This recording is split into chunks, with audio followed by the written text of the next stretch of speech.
Hi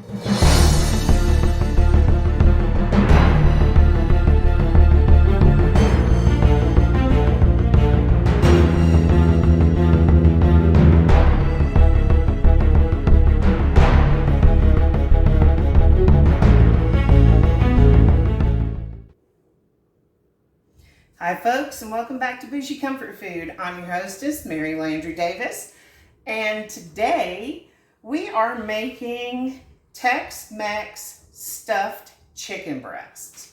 Now, I'm pretty sure some of you are going, wow, she's going crazy on all the Tex-Mex and Mexican food and all of that this month.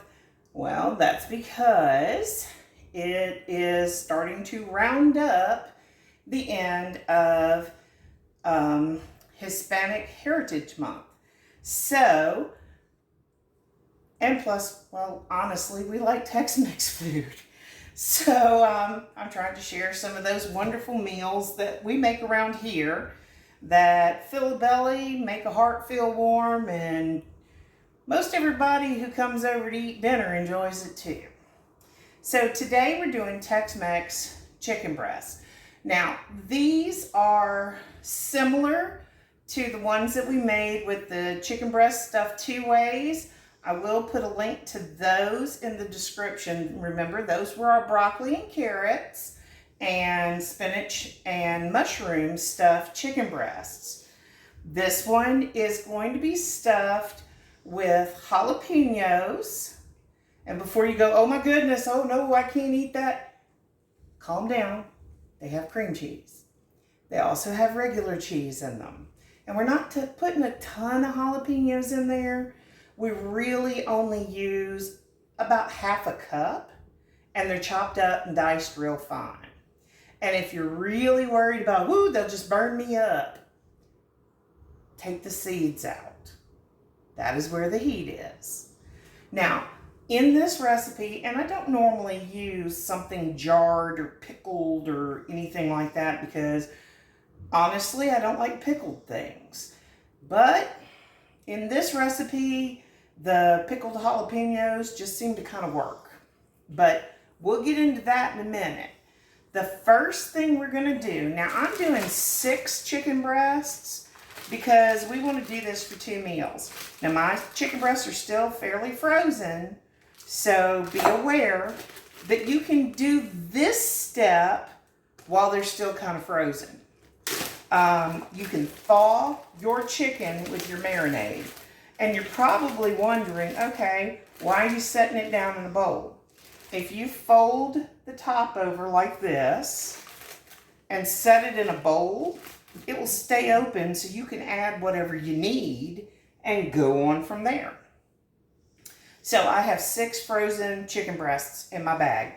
If you prefer dark meat, you can do this with thighs, but you need to have them deboned first, okay?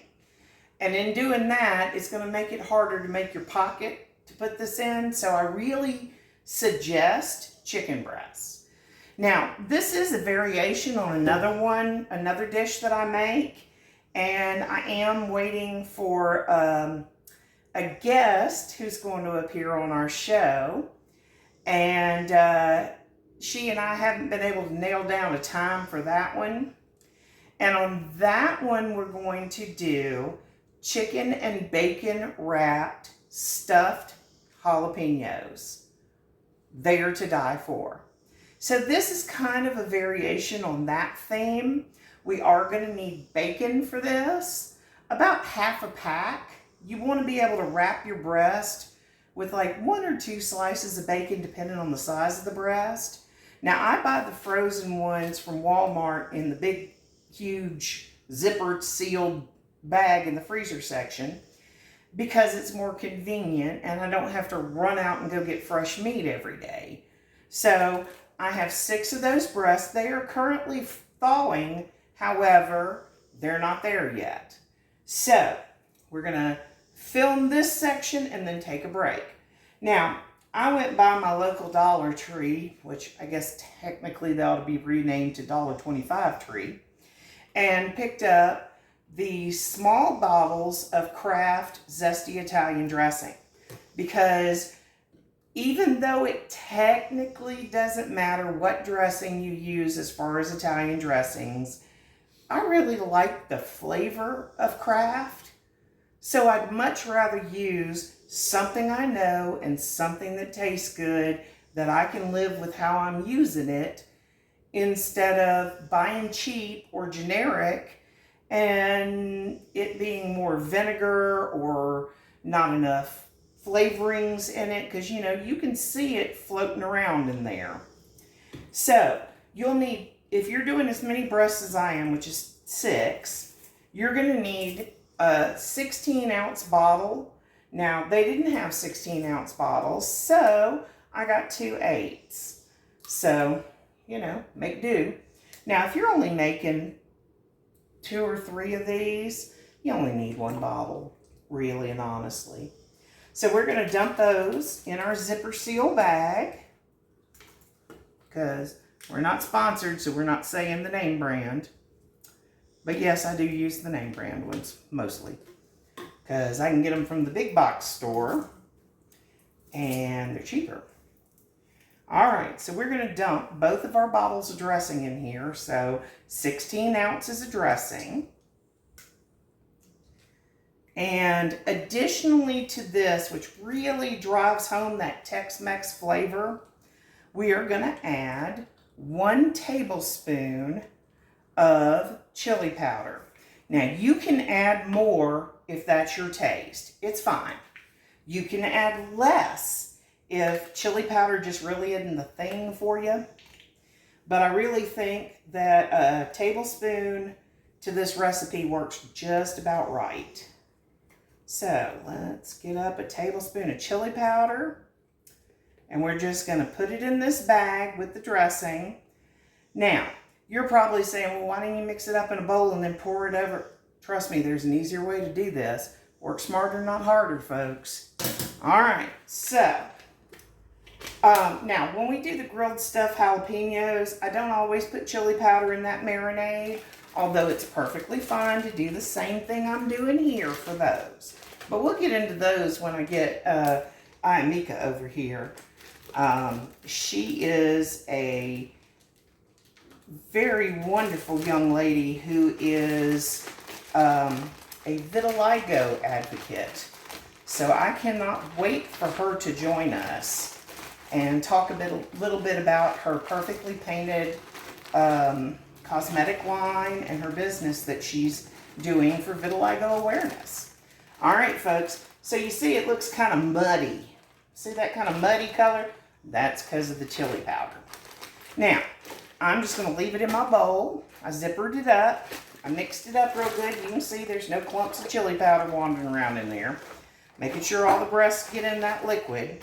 And I'm going to put this bowl off to the side. Now see, mine are still frozen, so I'm thawing them at room temperature because we keep our house about 74, 75 degrees. So it's not going to hurt anything for them to sit out for an hour or 2 and thaw out in this bag. But by doing my marinade now while they're still partially frozen, they will soak in that marinade.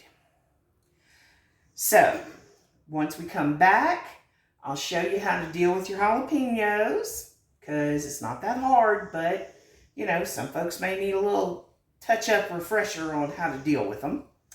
And we're going to put the cream cheese, we're going to get the cream cheese ready. I'm going to put it out on my counter to soften now. And in about 2 hours, once my chicken's thawed, we'll come back and we'll finish up this recipe and get it in the oven for dinner.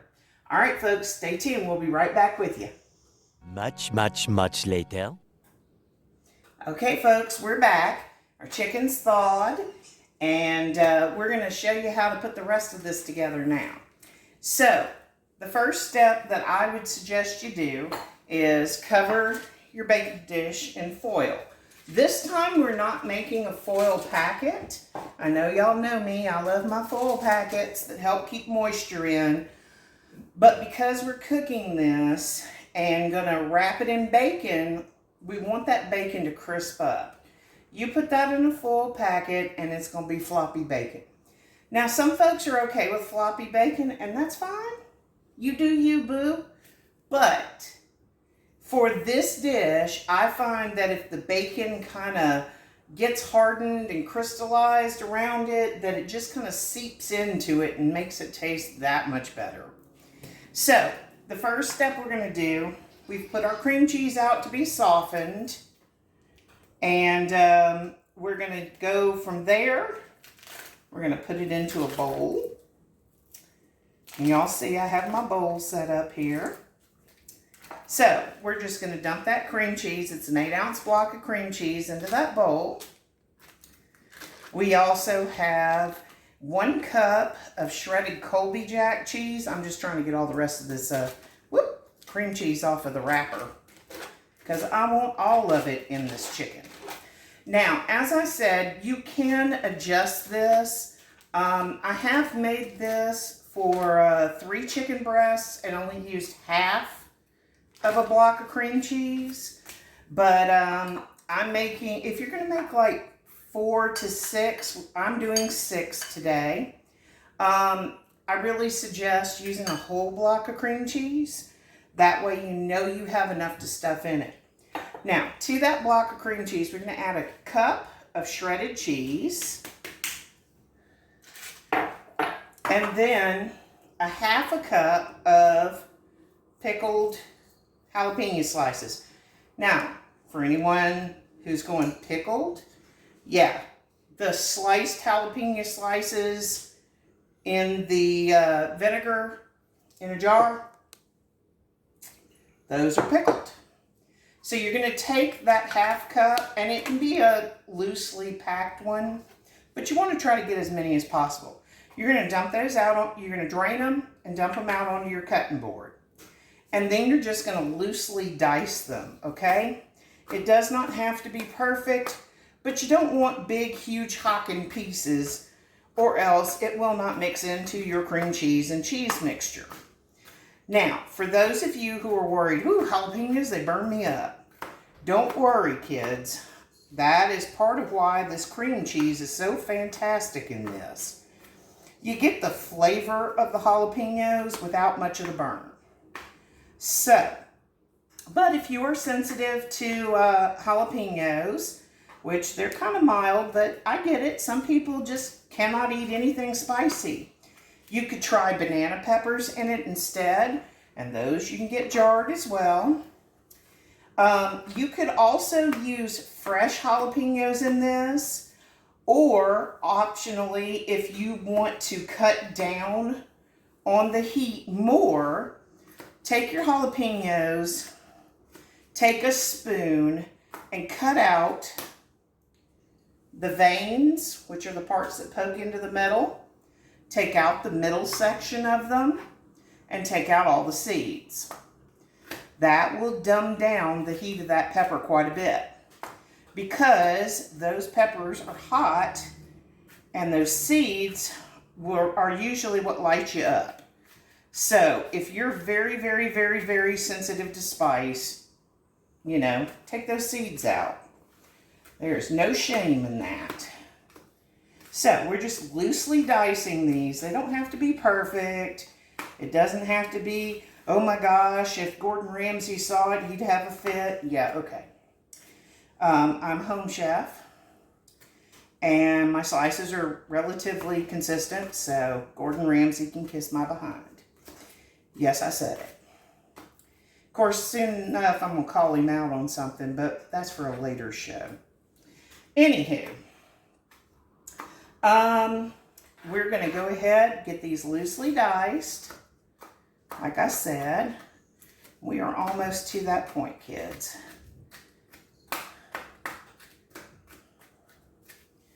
Boy, but you can smell that vinegar, buddy, and that capsaicin oil. All right, so we've got our loosely diced jalapenos, and we're going to add that to the bowl as well. Now remember, drain as much of the juice off of these because they're still going to be juicy, but you don't want all of that juice floating around. Okay, so we're just going to mix that up. Now the reason we softened our cream cheese is so that it will incorporate better. Plus, it's a lot easier to work with softened cream cheese than it is to work with a block of cream cheese that is hard as a brick and in your kitchen. I'm just making a mess over here, but that's okay. I'm the one going to have to clean it up, so I guess it doesn't much matter, does it? But I try to work as clean as possible because, you know. All right, so we're just going to mix those in. And you should be able to see the jalapenos in the cheese mixture. Now, this is a variation, as I said, on my bacon and chicken wrapped stuffed jalapenos that I grill. But since I have not had an opportunity to get my friend over here so that we can film that, we're just going to make do with the stuffed one, with a stuffed chicken breast. Alrighty. Now, the easiest way to mix these in and make sure they're incorporated is kind of put a little pressure and paddle down into that cream cheese because it will mix it up better. And then you just kind of turn it over and keep paddling. We are almost done with that though. Now, just like the stuffed chicken breast that we did in a previous video, the spinach and mushroom and the broccoli and carrots one, we are going to treat our breast in the same way this time and put a slit in it so that we can stuff it. Alrighty. And when you get done, see, I don't know if y'all can see that, but you can see some of the jalapeno in there, but it's mostly surrounded in the cream cheese and the cheese. Alright, so we're going to set that aside. And we're going to start working on our chicken breast. Now, once I get these split, I'm just going to lay them, there's my oven ready. I'm just going to lay them down in my baking dish. And then I'll take my baking dish and stuff them all. Okay, so if you notice on your chicken breast that you have big globs of fat on there, just kind of trim them away. If you notice any tendons on there, or anything that just doesn't look savory, just trim it away, it's okay. It is not like someone will not have enough to eat. Now, as I said, you can take this recipe and as side dish suggestions, I'm gonna cook Spanish rice with mine, and I'm probably gonna serve them with a salad this time, just to get a little extra veggie in our diet today. But you can serve these with refried beans. You can serve them any real way you want to. Heck, if you really feel like it, you could take them, wrap them in a tortilla, and eat them like that. So, it's really to your preference. But I serve them with refried beans and Spanish rice generally, but this time we're going to have a salad with ours. Alrighty, so we're just opening up a pocket in the side of them just like we did with the stuffed chicken breast before. And see, this one's got a bunch of fat on it. Just trim away that fat. My dogs enjoy eating them quite a bit.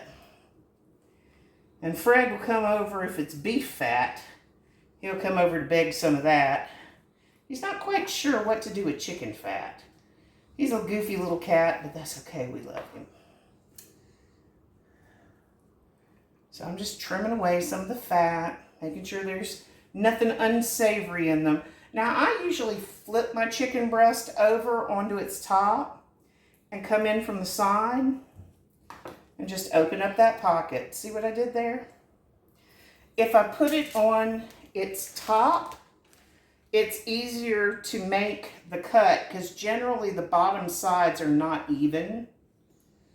So, like I said, it is Hispanic Heritage Month, and this is my homage to a Tex-Mex dinner. And we try to do something interesting for most things. If there's ever a dish that you decide, woo, I don't know, I would love to know how to make this. If I know how to make it, leave it in the comments. Because I check our comments and check, all the activity that comes through that YouTube will let me know about at least. So I missed a spot. And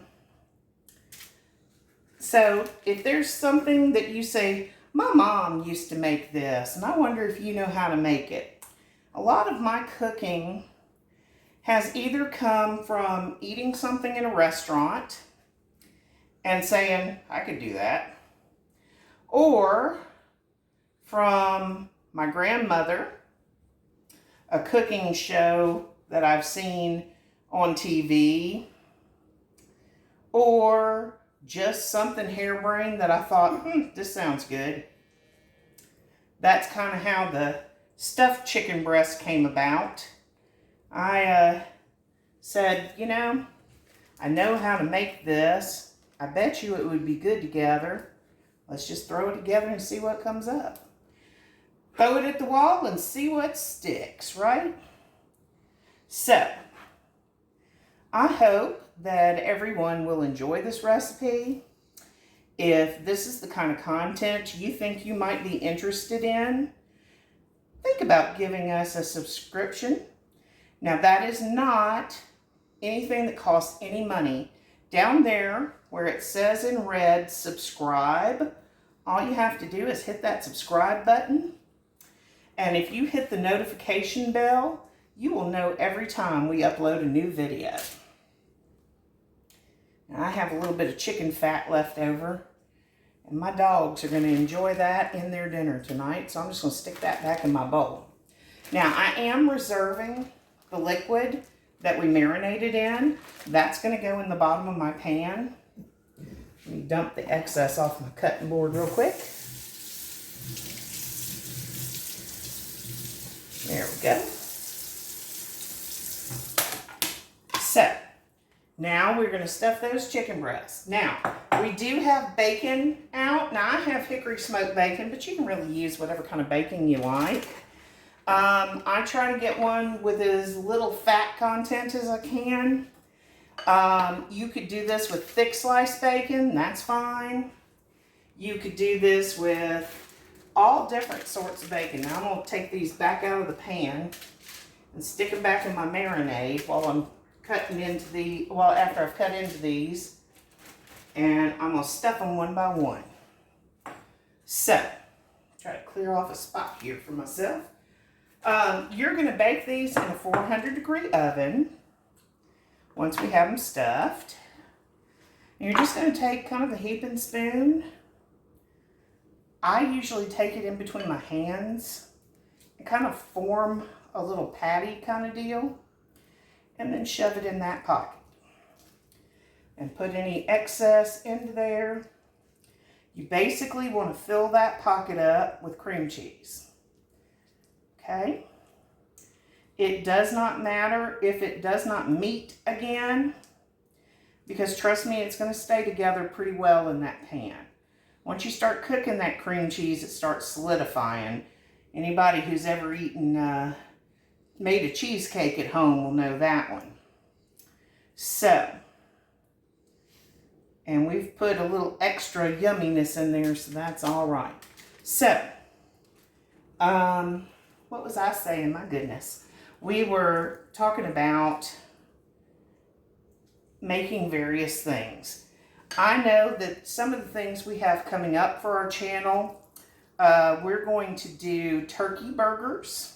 Is one of the things on our list. Gluten-free chocolate chip cookies. And I know you're thinking, gluten-free? Those taste like the cardboard box you get them in. Not in this case. I have a recipe for gluten-free cookies that is fantastic. It basically tastes just like Toll House cookies, and it's made with almond flour and gluten-free flour. Now, you could just use all almond flour or all gluten-free. Although the all almond flour, they don't quite rise as well in my opinion. But you could use all gluten-free if you didn't want to use almond flour because of a nut allergy. One of Kat's cousins, second cousins, has a gluten allergy, has celiac disease, and so therefore cannot eat full glutenated products. And I really feel bad for people who have celiacs because so many things just don't taste right gluten-free. And I told him, I made you some chocolate chip cookies just for you for Christmas. And he's like, oh, well, that was so sweet of you, but I have, and I said, I know, they're gluten-free. And he says, oh, okay. And I said, please try one. Because I saw his face kind of go, you know, like thinking that they were going to taste like a paper bag or something, you know. And he ate one. He's like, these taste just like Toll House cookies. And I said, right? So he was pleasantly surprised. And in fact, one of the other relatives went over there and got one of the cookies, not knowing they were specifically his, and was like, oh, these are great cookies. Who made these? And I said, those are Cole's cookies. And they said, oh, I'm sorry. And they said, but it tastes just like Toll House cookies. I thought he couldn't have gluten. So, a blind taste test thought they were real, full-fledged, honest-to-goodness, all-purpose flour cookies. So, I must have done something right. You also, the other trick in them is browning the butter. So, other recipes we're going to do microwave peanut butter fudge. Now, I know you're thinking microwave. Trust me, it's a super easy recipe, and it only takes about 5 minutes to make. So, it is high on my list of bring it to a party for everybody to enjoy. So, alrighty, we have got all of our breasts. This is the last one. All of our breasts filled up. And I will tell you, if you're just looking for that little something, be a little extra with something, you could take this same cream cheese mixture with the jalapenos and everything, and you can put them into mushroom tops. Give them a little zingy, and bake those in an oven. You can also eat it on crackers. So they're not bad that way either. You could put it on a roast beef sandwich if you really got down to it. And that spiciness would go with that roast beef pretty well, I think. All right, so we've got all of our chicken breasts stuffed and put back together into the pan. Now, I know you're thinking, when's the bacon coming in? There's a trick to this. I'm going to wash off my hands real fast. I'll wash off my gloves real fast, I guess as the case is. There is a trick to this, and this trick in it, you're going to be like, oh, I don't like that step. So this trick in it is you are going to bake these for half an hour.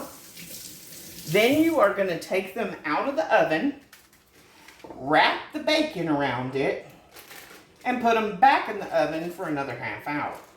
Now I'm going to take the marinating liquid, and I'm just going to pour it over the top of the chicken breast. That will help keep your breast moist because it'll be in the bottom of the pan. Now, you don't necessarily have to use all of the liquid.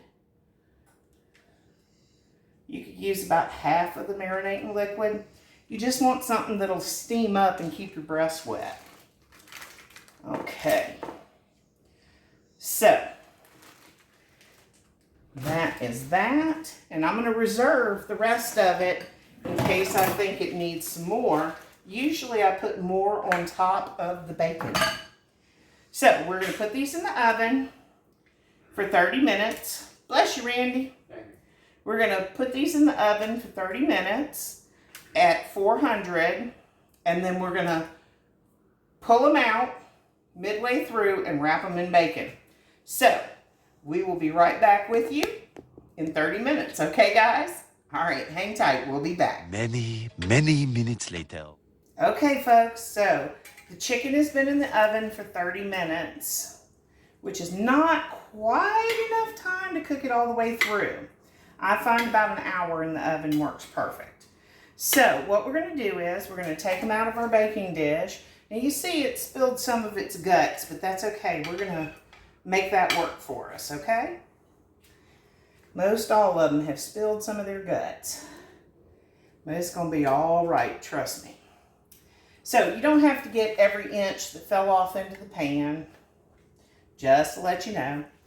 Now, what we're going to do at this point, since our chicken is half cooked, we are going, my plate isn't quite big enough for all of them. So we're going to take them out of the oven, and you're going to take 2 pieces of bacon, okay? Now look, these are going to be hot. So if you're wondering why I'm wearing gloves, other than the fact that it's semi-raw chicken, they're going to be pretty hot. Now what we're going to do, if you take your spatula, you can open up that pocket and stuff that little bit that fell out in. And then what you're going to do is you're going to take a piece of bacon and start at the back, wrap it around, and your gloves are going to help insulate your hands. Now, if you are sensitive to temperature, you can take a bowl of cool water and have it by the side to dip your fingers into in between wraps. So we're going to wrap up that bacon around there. I took 2 slices, wrapped them around our chicken breast, and I'm going to stick it right back in the pan. So I find that 2 pieces of bacon gives you just the right bacon ratio for a slab of chicken. Or at least that's my opinion. You do you, but that's how we're doing these. So, whew, hot, hot, hot, hot, hot, hot. Now you get to do the hot hands dance, you know what I mean? All right, stuff it back in there as best we can. Take our bacon. The bacon is going to help hold it in there. Now you're probably saying, why didn't you just put the bacon on before? Well, there is a great reason for that. Bacon in a 375-degree oven cooks in 30 minutes. If you cooked your chicken breast for the hour it takes, that bacon is going to be burnt to a crisp. And that is not good eating. So, we do not like burnt bacon on our chicken. So, like I said, I do. And see, this one's a little bit bigger than the rest, so I'm going to actually put 3 slabs of bacon around it to hold it all together. There we go. That looks pretty. And you're just going to lay them back in that bacon dish. We'll go ahead and pull out some more since we're zipping through this. But once you get it all wrapped back up in bacon, you're going to take your chicken and put it right back in that 400-degree oven for the last 30 minutes. Now, I know you're thinking, boy, this is a messy process. Yes, it could be. But trust me, when you feel the chicken, you'll understand why we did this. And when your bacon comes out nice and pretty, you're really going to understand. But it is a little sloppy. I won't lie to you. But aren't some of the best foods sloppy? Plus, those bacon slabs wrapped around actually give it kind of a pretty look, in my opinion. And like I said, I use hickory smoked bacon. You do not have to use that. You can use whatever bacon floats your boat. Maple bacon might make these taste a little odd, but it's really up to your tastes. Ooh, hot, hot, hot, hot, hot, hot. Like I said, I'm going to do the hot dance right now. Okay. Take that bacon, get her wrapped right on around, covering up that chicken. So you basically want to wrap it to where you barely see any chicken, okay? And like I said, this chicken's only half cooked, so we're going to put it back in there in just a second. Now I am almost done wrapping all 6 of my breasts. And as you can see, my breasts aren't huge chicken breasts, so we're making 6 because if somebody's still hungry, they can go get a second breast. But it's probably going to be a 2-night meal for us. Since there are 3 of us, I did this on purpose so I didn't have to cook dinner tomorrow night. So, and with dinner already pre-cooked, that means my trip to the library tomorrow is going to be fantabulous because I don't have to worry about coming home and cooking. All right. Like I said, we're just trying to cover up that chicken with some bacon. Tuck it into bed, so to speak. Pull up its covers. So, like I said, if y'all have any suggestions of things that you know that you would like to see cooked on this channel, please feel free to leave a comment. And like I said, if you like our content, please consider subscribing. Because that way, you will get to see more of the things that we cook. Woo! I flung the cream cheese on the floor. I don't know if I'm going to let a dog get that. It's got jalapenos in it. That might light a dog up.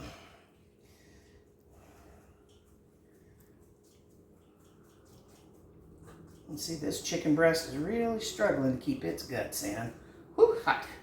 Now look, the other trick, by the way, is to grab that bacon while you're holding it, because the bacon is not hot yet. I think that one needs, 3rd slice, just to hold it together. And I'll tell you, if you get any stuck onto your gloves, you're going to know it because it's going to heat up in a hurry. All right. Like I said, it does not have to be perfect, but try to get as much of it back in as you can, because that will give you more flavor to these chicken breasts. All right, one more. And then we will put those back in the oven for another 30 minutes until they are fully cooked and that bacon is cooked. And trust me, you'll know that the bacon is cooked. Like I said, we aren't doing a full packet because we want that bacon to crisp up a little bit in the oven. And like I said, 30 minutes cooks bacon in the oven. So it actually is perfect timing if you take these out halfway. All right. Hoo, hoo, hoo, hot, hot, hot, hot, hot. All right, 2 more slabs of bacon, I'm about to do it. We're just coming around, stuffing that cream cheese back in because that's got all of our flavor in it. Come right on around with that bacon. Make that happen, Captain. All right, last piece. There we go. So I had the big pack of bacon and it took about a half a pack. Depending on how big your breasts are and how much bacon you like, it could just be a small pack of bacon. All right, kids. Let's put that plate in the sink. Get my gloves off so that I don't get cream cheese all inside my oven mitts. And get these bad boys back in. Now, if you don't think there's enough liquid to help it steam a little bit, you can pour the rest of your marinade liquid in there. I think mine's doing okay. So I am not going to pour any across the top. Ooh, I got cream cheese on me. All right. So, I'm going to put this right on back into the oven. Cook it for another 30 minutes. And we will be right back with you in 30 minutes so you can see the finished result. All right, folks, hang tight. Many, many minutes later. Okay, folks, our chicken is finally done. It's out of the oven. And let's go ahead and take a look at it and get it served up. So like I said, your bacon will be cooked because it was done on 400 degrees. And it takes 375 if you remember omelets and baked bacon. So, let's throw that right there on that plate. And this is my plate. So, I put on here some Spanish rice. Yes, it is made from a mix. That's okay. Not everything has to be all homemade. Nor does quite nice Spanish rice. Although, if you want to learn how to make Spanish rice, it's relatively easy. And we'll do that on another show. Alright guys, so I have a salad and Spanish rice and my chicken here. And we're going to go ahead and cut into this chicken and give you a look-see at what it looks like inside. Now, our bacon is cooked. It's not super, super crisp. You could take it out and crisp it up if you choose to. You know, or put it under your broiler to crisp it a little bit. But trust me, if my camera woman will pan down to show you the inside of that breast, you can see the jalapeno pieces. And that cream cheese and cheese is melted in there and become ooey gooey. So, right in there. See that? So, that is our Tex-Mex stuffed chicken breast. And like I said, you can see that's a pretty little chicken breast there. So, from all of us here at Bougie Comfort Food, we wish you a wonderful rest of your week. And we hope that you have a fantastic evening. And we hope that you've enjoyed this content and will come in and tune in again for our next episode. Not quite sure what that one's going to be, but I will tell you we're going to do a version of miniature pumpkin pies, and I'm going to do apple tartlets for our Thanksgiving episode because we've already done chicken and stuffing and stuff, and most folks know how to do a turkey. All right, guys, I'm going to go enjoy this chicken while it's nice and piping hot. And trust me, it smells so good in this house right now. So, y'all have a great day. Thank you for joining us. Y'all take care now. Bye. Save a place for me.